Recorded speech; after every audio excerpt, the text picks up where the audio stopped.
Jaya Jaya Sri Krishna Chaitanya Gaurachandra Jaya Advaita Chandra Jaya Jaya Nityananda Jaya Jaya Gadadhar Jaya Srinivas Jaya Mukunda Vasudevi Jaya. We're continuing our series of every town and village, and we're continuing. Narayani, you responded in your when we interacted about this program, how you wanted to explore this certain principle of the every town and village campaign. This is the overall theme of our series, is to look at what are the various principles that Srila Prabhupada employed in spreading Krishna consciousness. So please, let's get right into it. Tell us about your topic, and I'm going to sit here and listen. And I'm going to listen, and we're going to ask for questions at the end, so we'll be able to also take care of that. Okay? Chai. Thank you very much.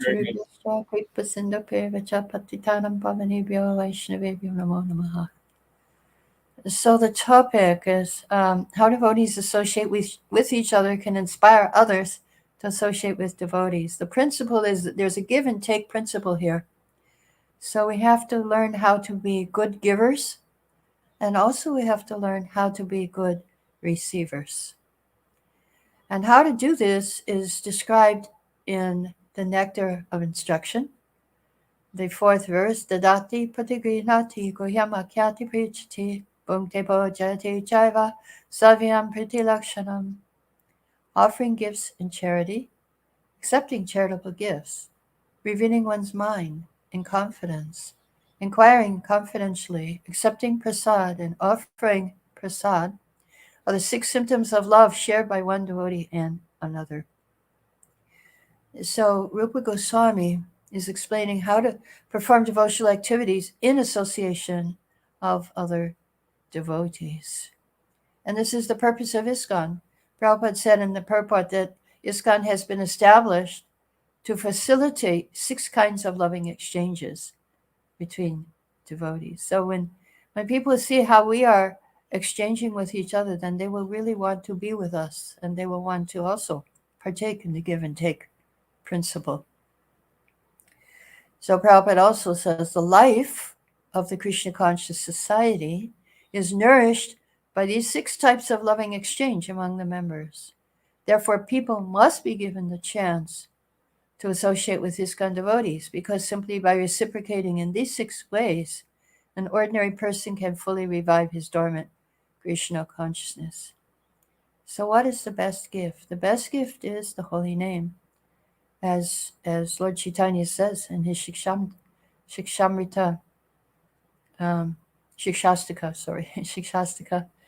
that the Sankirtan movement is the prime benediction for humanity at large. So right now, there is a conflict in Ukraine. It's being attacked. And the devotees have realized, according to Niranjan Swami, that the only thing they have is the holy name. That's the only thing. And that's what they can give people, and that's what they can give each other. So many of the Grihastas have gone to live in the temple, to join the temple, and just to be with devotees in difficult times. So this is the Dadati principle, the give and take principle. So both things we have to do. We have to give and we have to also receive. Well, Prabhupada explains in the purport that even in ordinary social dealings, these 6 types of dealings are absolutely necessary. A businessman invites somebody to a feast in a hotel, and then he expresses his mind to the person and wants to do business with, gives gifts, gives exchanges of food.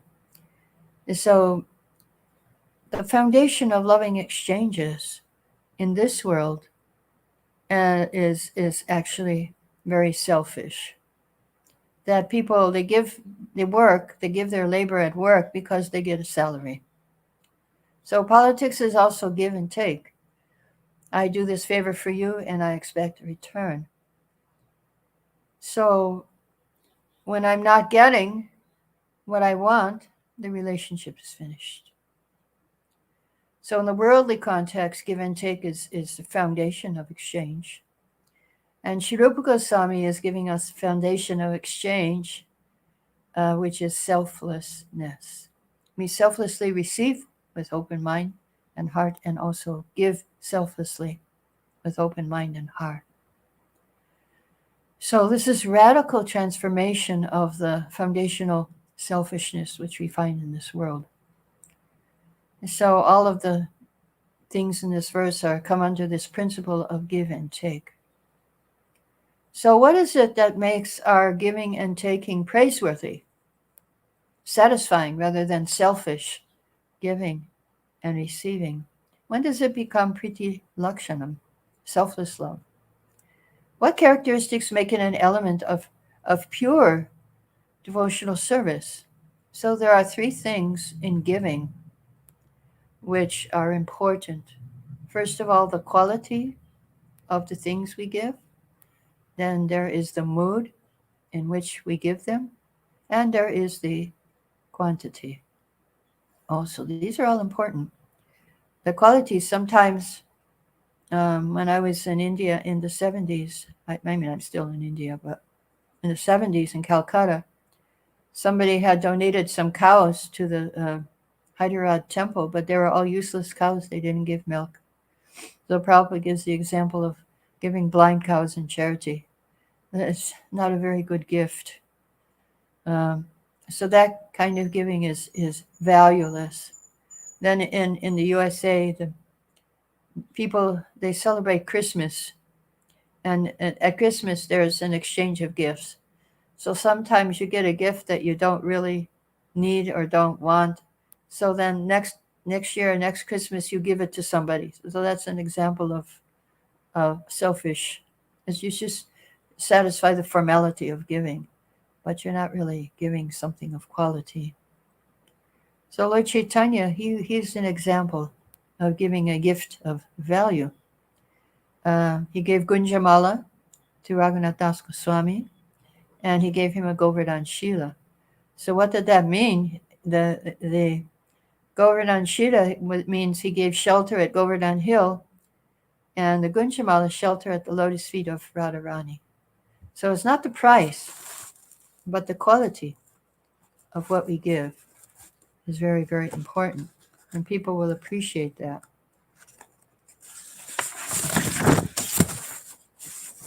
Now, the gift of the holy name is our greatest wealth and the best quality. Nobody can take it away from us, the most valuable thing that we can do. So everyone is thinking, oh, there's so many problems I have to solve. You have to do this, I have to do that. But he has no problem. Now, receiving is also important. Receiving is important. Srila Prabhupada in a lecture said we wake up in the morning and we think, oh, I have so many problems today. I have to solve this and that, this and that. Actually, we have only one problem, and that is how to accept Krishna. And Krishna is so kind. He says, yes, please accept me. Accept me.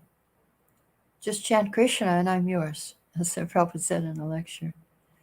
But I'm so unfortunate that I can't even chant. All problems solved simply by chanting Hare Krishna.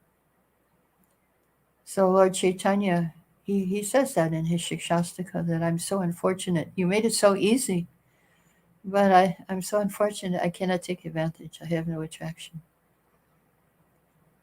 And so Prabhupada really appreciated when we would do Harinam Sankirtan. Akuti tells the story in LA. Prabhupada was in the garden reading Krishna book, and at the same time they could hear devotees getting into the vans, closing the doors, and Prabhupada said, where's everybody going? And someone said, they're going on Sankirtan. And Prabhupada said, yes, this is Lord Nityananda's movement, going door to door, getting everyone to chant Hare Krishna. So Akuti wrote a very beautiful thing I'd like to share with you. She said, we're daughters of the most wonderful Father who's bringing all his children back to his hometown. Srila Prabhupada didn't want us to hang around. He wanted us to be always engaged in Krishna's service. Otherwise, Maya will get us one way or another. So Akuti says, I beg, borrow, or steal to get some service for Srila Prabhupada. He's done so much for me and for all of us. He's engaged us. And if we can learn from him how to engage others, that will keep all of us happy. We have a lot to do. So what is Akuti doing? She's doing eco-farm. She's carving altars. She carved the Vyasasan for Alachua temple for Prabhupada. And when I met her one day, I said, so how was your day? She said, yeah, I had to carry a 50-pound bag of cement. She's this little tiny over 70-year-old lady. She cooks for the deities. She dresses the deities. She gives class. She goes on college preaching. So she's quite beg, borrowing, and stealing all the service, always engaged. And she lives in a little closet in a 5-bedroom ashram. So she's an amazing, I like to give the examples of the devotees. Another example is Anandamurti Devi Dasi. She said, before I came to the movement, I almost left my body. I prayed to God, please don't let me die. I want to know you. Early one morning, I went to walk alone to think about God. At that moment, I saw the devotees. It was incredible. I said, what is this?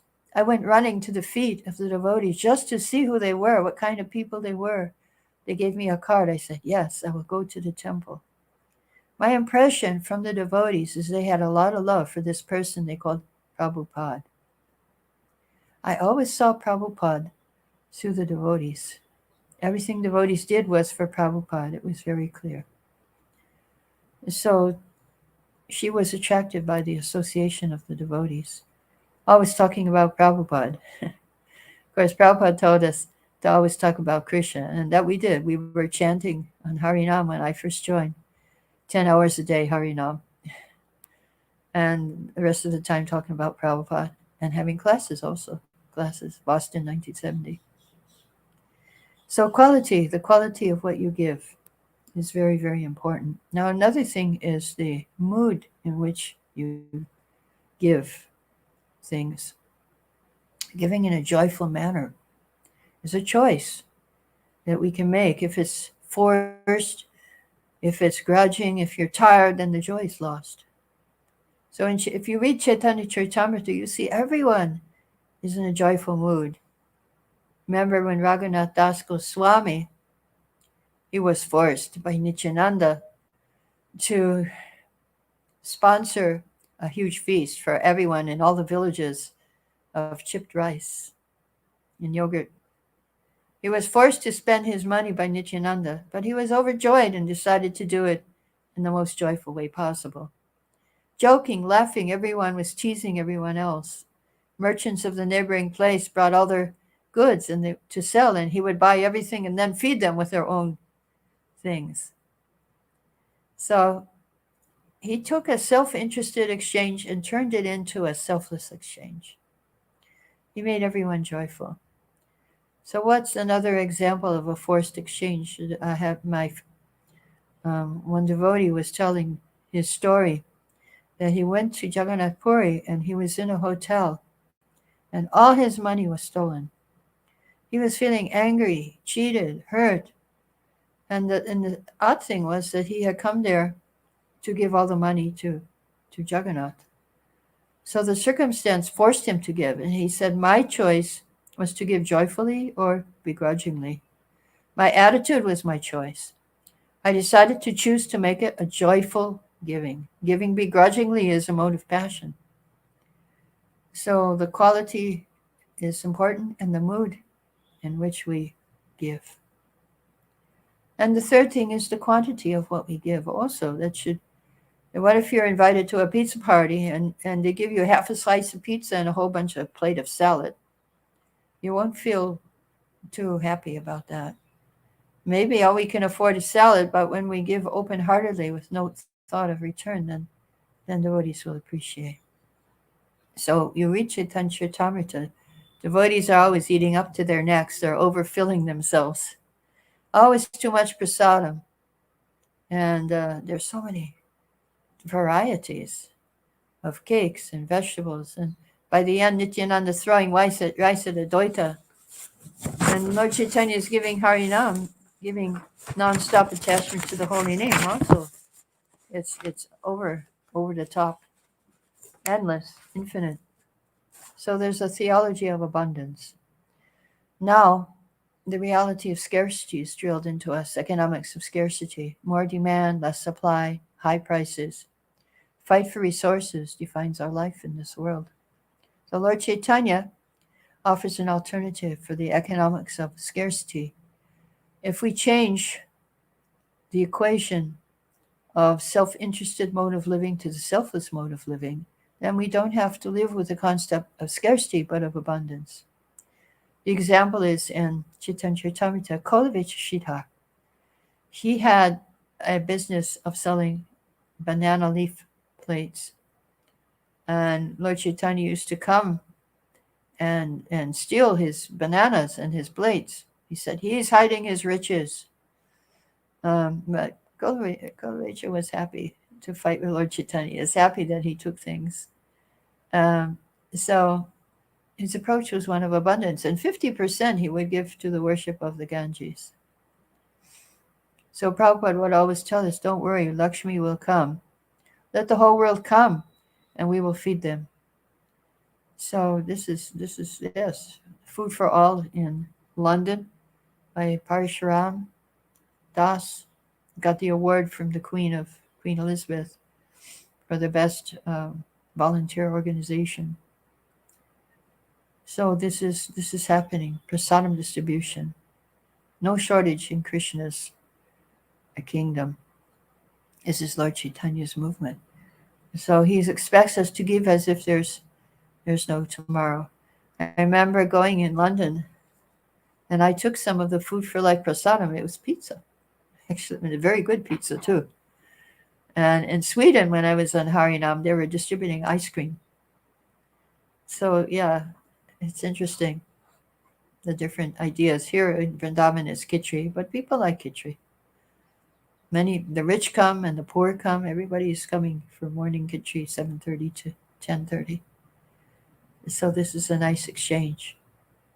Now the quality, the mood, and the quantity, that's very important. So another exchange, so that's giving and taking gifts. The next principle is to reveal one's mind and inquire confidentially. Srila Prabhupada says, an experienced devotee explains, and inexperienced devotee learns from him. Members and supporters inquire about devotional service, devotees explain. So one should inquire and open his mind to understand the situation of this material world. When we were new devotees in Boston, 1970, each one of us, new or old, had to go up in front of the deities and reveal our minds and tell them report what we did that week and what problems we had, and ask the Lord for blessings. So Sudharma tells how she came to Krishna consciousness because her questions were answered. Many devotees joined because all their questions were answered. She said she was at San Francisco University, and she used to talk with her friends about philosophy, but her friends had such limited information. So she actually was one time sat in somebody's room and she picked up Prabhupada's Bhagavad-gita. That was it. She read one sentence. He said, oh, okay, finally, this is the book I was looking for. She said, I read other translations of Bhagavad-gita and found them confusing and lacking substance. So Prabhupada's Gita was the opposite. And Kanti Devi also, she had a question from childhood that she would ask the priests and the ministers, what about the animals? And then she heard a conversation of Prabhupada with Cardinal Alachua. And Prabhupada asked the same question, what about the animals, to this cardinal? She was amazed. And the example he gives is that a father may have two sons. One may be a very important judge, one may be just an ordinary worker. So if the judge's son says, oh, my dear father, your other son is useless, let me cut him up and eat him, will the father allow? No. And so the animals are like the other son. And the humans are thinking, yes, let us cut them up and eat them. No. So this question was answered. She had since she was 12 years old. The devotees, you come here and you can reveal your mind and you can get an answer. Then the last principle is to accept and give prasadam. And Prabhupada talks about the love feast, where we invite people to honor prasadam. Chaitanya Dasi remembers Prabhupada giving cookies in the temple room. And she said, it touched my heart how he always took the time to make sure each child received that special mercy from his hand. It showed his patience, tolerance, love, compassion, how he saw everyone as equally important. Now, one example of my godbrother is Jayananda. One devotee, he came, the first day he went to the temple, they sent him with Jayananda to empty the garbage. And Jayananda, he was so impressed with Jayananda, he said, well, if the garbage person is so happy, what must the others be like? So Jayananda worshipped prasadam. When a little prasadam spilled on the floor, he would lick it up. He loved to cook, eat, offer, and distribute prasadam in a big way. He even said prasadam with so much love and devotion, it made one immediately want to take some.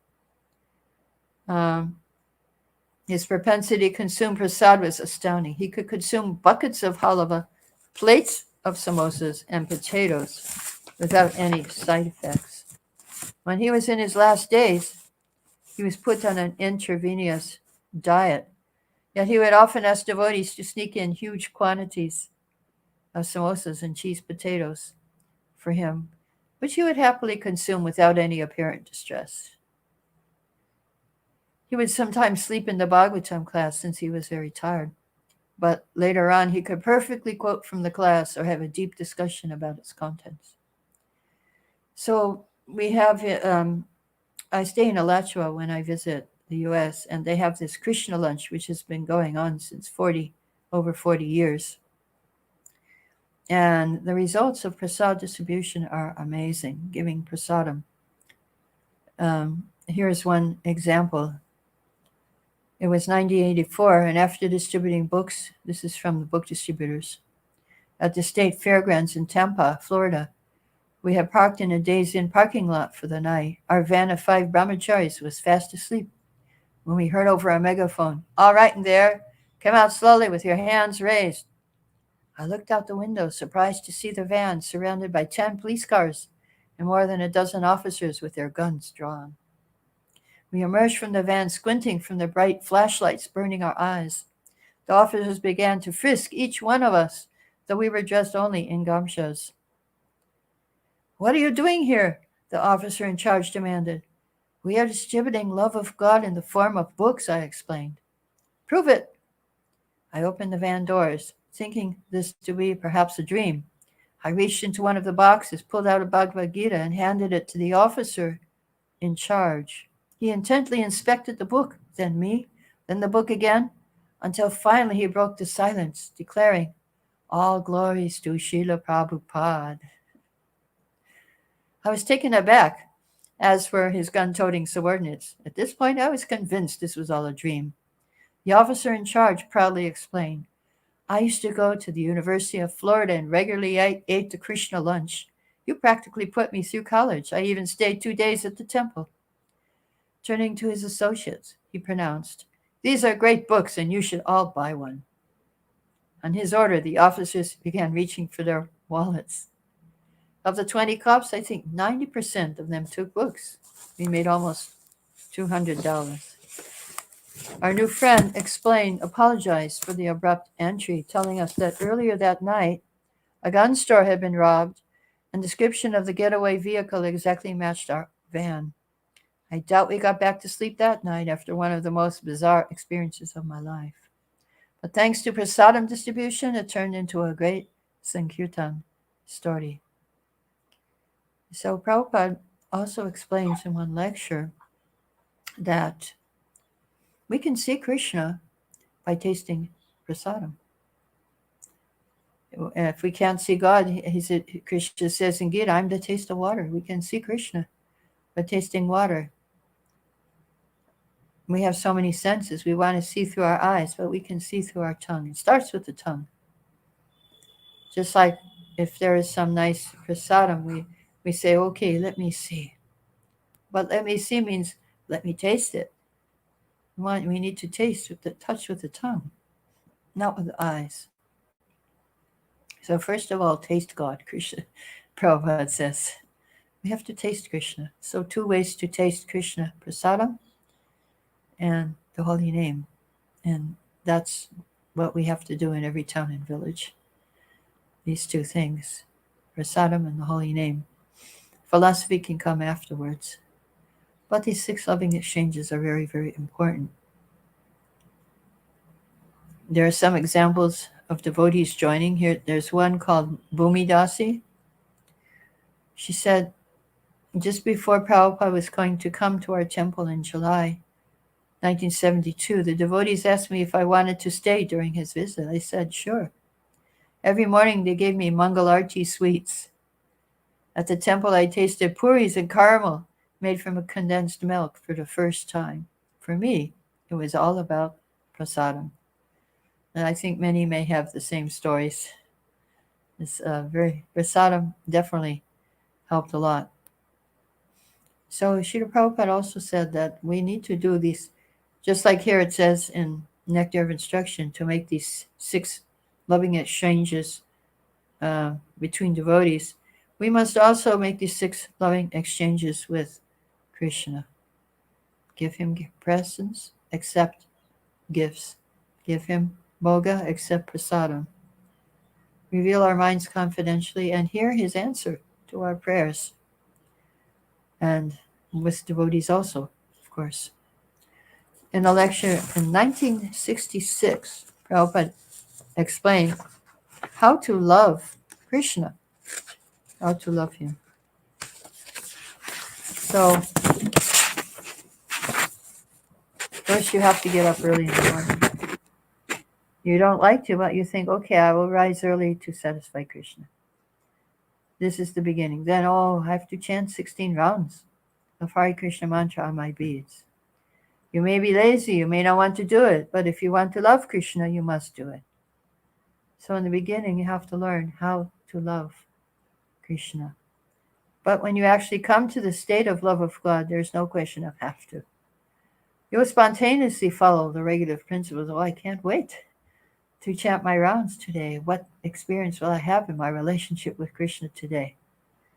What realization will I have? What new things will I understand about Krishna? What new feelings will I feel in my relationship with Krishna when I chant today? So when outsiders see us experiencing happiness in our chanting, they will also want to have that happiness too, which they are lacking in their lives in this material world. So we talked a lot about giving. Now, receiving is also very important. How do we become a good receiver? So receiving is just as important and just as difficult as giving. So where's the problem? Srila Prabhupada in the purport, he says we must be ready and willing to receive the transcendental gift. We must be open-hearted. So why should we work on being good receivers? Because why are we shy to be receivers? Well, the first thing, the problem comes up that if I take something from somebody, I'll become indebted to another person. So receiving creates a certain burden of debt. You feel indebted and there's a pressure how to repay. There's a difference between indebtedness and gratitude. So debt brings it with the expectation of repayment. And there's terms. And there's 5 debts we're born with. To the forefathers, the sages, the demigods, living entities. So gratitude is an acknowledgement of our inability to repay. Krishna also told the gopis, I am unable to repay your service. The Srila Prabhupada showed this gratitude always to his spiritual master whenever he was praised. He would say, yes, you can give me credit for one thing only, and that is I never changed anything that my Guru Maharaj said. Nothing was ever changed. So love cannot be repaid. We're getting love. We're getting love of Godhead. How can you repay that? But it can be reciprocated. So debt is temporary, but gratitude is forever. So Srila Prabhupada did what his Guru asked him. He repaid his debts, but his gratitude increased. So gratitude means no matter how much we reciprocate, it's never finished. The more success Prabhupada had, he felt his debt to his Guru was greater.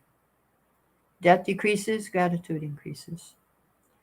So when Ramayana was over and everyone is back in Ayodhya and Sitaram is on the throne, Ram was expressing gratitude to each monkey, and he gave Sita a special gift. And Sita told Ram, I want to give it to someone else I'm so indebted to. So she gave it to Hanuman. So there is no way I can repay you. She's expressing her gratitude. It's forever and it grows over time. So in being a receiver, we need to think in terms of gratitude instead of debt. Express gratitude by being specific and honest. Just like in Chaitanya Charitamrita, devotees have come to Puri and now they are leaving, and Lord Chaitanya calls each devotee to him from each group from each village and expresses his gratitude. And for each one he specifies what he's grateful for. For Raghunath Pandit, his offering of coconuts. Even when somebody touched the ceiling and touched the coconut, his servant, he threw all the expensive coconuts away. So in the people of Kulinagram, Prabhupada said, Krishna said, Lord Chaitanya said, I'm your property because your forefather, Gunaraj Khan, wrote one verse where he calls Krishna his life and soul. So one problem with being a receiver is that we feel indebted. Another problem with being a receiver, a challenge, not a problem, we may deny it or reject it as a result of humility or embarrassment. Like Giriraj Maharaj, when he was a brahmachari, he was with Srila Prabhupada and they were eating at a life member's house. And he ate one gulab jamun, and the life member, old man, kept begging him, take another one. And he refused it. He said, I'm brahmachari, I should not eat so many sweets. So Prabhupada told Giriraj Maharaj, just make an old man happy, take the gulab jamun. So it's an exchange. It's an exchange. We have to be part of this loving exchange. And sometimes we have to sacrifice our own ideas of renunciation and who we want to be, who we think we are. So if we sincerely practice being a receiver to be open-hearted to Krishna's gifts, even when those gifts involve trouble or difficulty, if we receive with an open heart, it'll help our love grow towards Krishna. We'll find amazing gifts. So the next verse, verse 5, we're not going to go into in great detail, but it tells about 3 kinds of devotees and how to associate with them. And the first one is the neophyte who chants the holy name, mentally honor, and one who has taken diksha, is worshiping the deity you should offer obeisances to, and one should associate with and faithfully serve the pure devotee who is advanced in undeviated devotional service and whose heart is completely devoid of the propensity to criticize others. So that's very, very important. The three kinds of devotees, you can hear about them in Srimad Bhagavatam and Chaitanya Charitamrita. Chaitanya Charitamrita, one whose faith is soft and pliable, is a neophyte. But by gradually following the process, he'll come to the platform of a first-class devotee. He worships the deity, but doesn't know how to behave towards devotees. In the second class, he knows the Shastra. He's more advanced.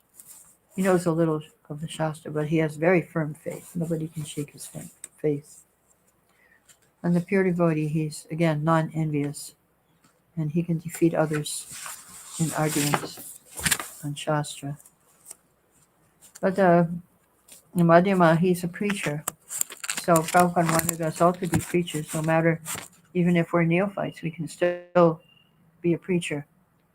And we can share whatever we have learned. It may not be the whole Srimad Bhagavatam or Bhagavad-gita, but something we've learned in our years in Krishna consciousness. So I'd like to share a little bit more about Jayananda, especially his non-envious personality and how he could preach to different kinds of people. He never criticized anyone. Even if a devotee did something that warranted criticism, he would usually not say anything, or else make the mistake appear as something perfectly natural. He never spoke harsh words or chastised anybody. Sometimes devotees would come to him with expansive ideas how to spread Krishna consciousness, and he would encourage them, however extraordinary. At the same time, he was not a fool. He would always pick up the right man for the job.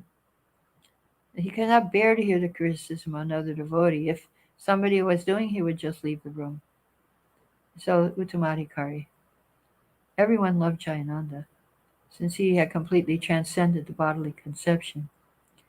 He would approach a drunk, a hippie, or a devotee with the same compassion and enthusiasm. He spoke to the supersoul in everyone, and everyone responded accordingly. Like Maharaj Yudhisthira, Jayananda's enemy was never born. Like the 6 Goswamis, Jayananda was dear to the gentle and to the ruffians. He was as much at home with the Italians at the produce market as he was with the brahmacharis at the temple.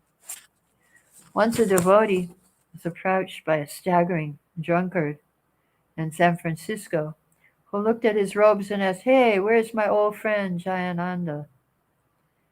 And one time, Jayananda took the temple president to see his friends. He went inside a bar, and there were all these drunkards sitting and drinking, and they came to Jayananda and presented him with a bag of vegetables, saying, "We all chipped in to get this bag of vegetables for you." So during Rath Yatra, he would organize a crew of cynics, hippies, bloopers, uncooperative personalities, and non-devotees off the street to help build the carts. He would get them to work 10 to 14 hours a day, always glorifying them. He was very careful with what he considered to be Srila Prabhupada's money. When selling incense, he would sleep on the park benches in the bitter cold rather than spend money on a motel. So he had complete faith in Srila Prabhupada. He was happy to work in the background. He didn't put himself forward. And Prabhupada would many times call him to come to the temple and be so happy when he came into class. So when he was called, he would say, "Oh no, I'm too fallen, I'm too dirty." So there was these transient exchanges between the spiritual master and disciple. Chaitanya Charitamrita. Krishnadas Kaviraj says in Madhya Lila 2:93, "I worship the lotus feet of all kinds of devotees, both advanced and neophyte.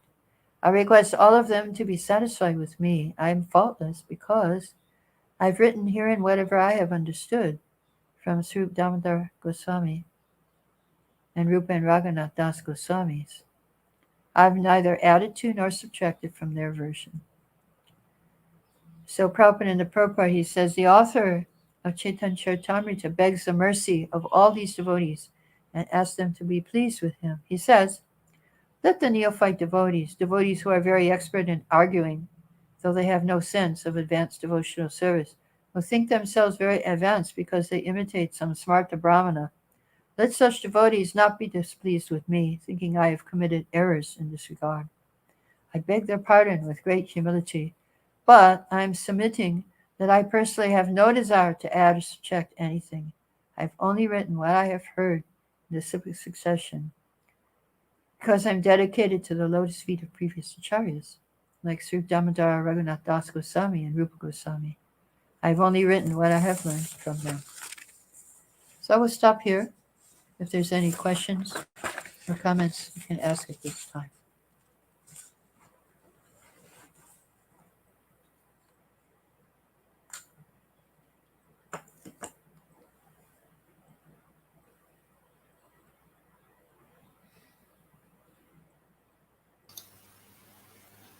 Hare Krishna. Hare Krishna. So nice to hear about all these qualities. I would like to. This is one, because you're a teacher. So